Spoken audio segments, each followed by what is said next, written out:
The Thing About Jellyfish by Ali Benji, Chapter 14, How to Make a Promise.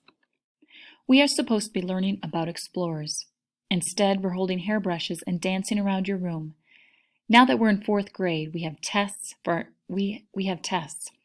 And for our next test, we have to memorize 15 different people who helped map the world.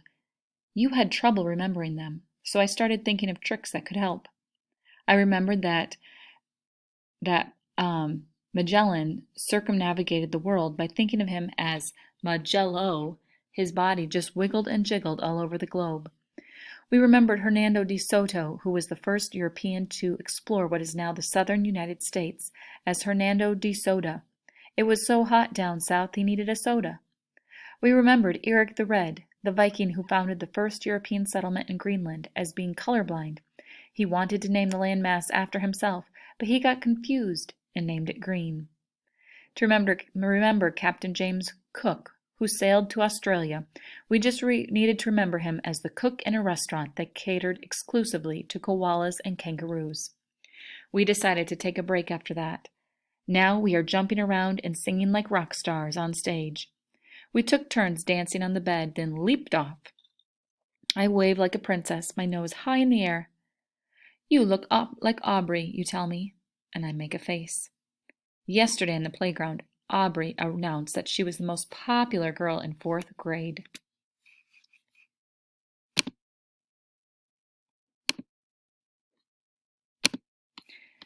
Which might be true, but shouldn't be. It's true only because when it comes to popularity, pretty matters more on whether anyone actually likes you. I continue to wave, imitating Aubrey now. I say, I'm the most popular girl in the world. Ugh, you say, shoot me if I ever become like that. I stop waving and look at you. I'd never shoot you, I say. We'll do something, okay? But you'd never be like Aubrey, I say. Yeah, but just in case, send me a signal, like a secret message. What kind of message? I imagine holding a giant sign that says, Don't be like that. Something, I don't know, make it big, something that really gets my attention. I shrug. Okay, like in a major way, maybe serious. I think about that for a bit. I'm not sure exactly what you mean, but I like the idea of a secret message, some code understood only by you and me. I say simply, sure, it's a deal. When the song ends, you say into your hairbrush microphone, Introducing the great Miss Frizz. I wrinkle my nose. Miss Frizz?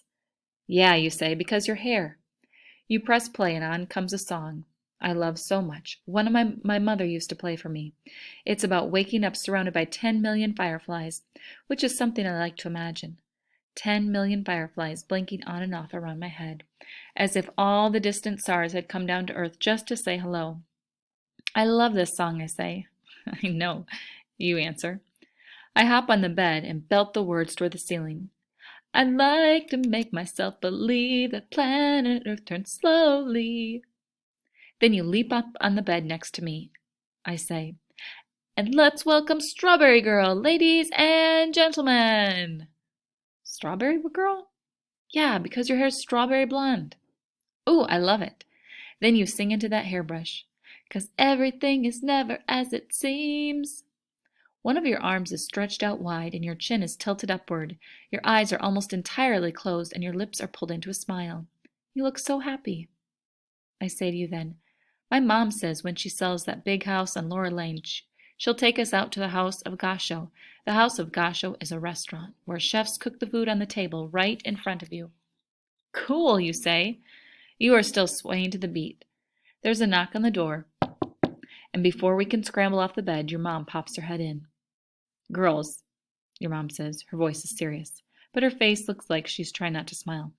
Aren't you supposed to be doing your homework? We took a break, you answer. You are standing frozen in a kind of rock star position, leaned over toward the hairbrush. Well, says your mom. She's smiling now. Maybe it's time to take a break from your break. Okay, you say. Okay, I say. She winks at us and closes the door. We turn the music off, and suddenly we are back to being Franny and Susie, just regular kids instead of rock stars. We pick our books back up and return to Magello, to De Soda, to Captain James Cook and his restaurant for kangaroos.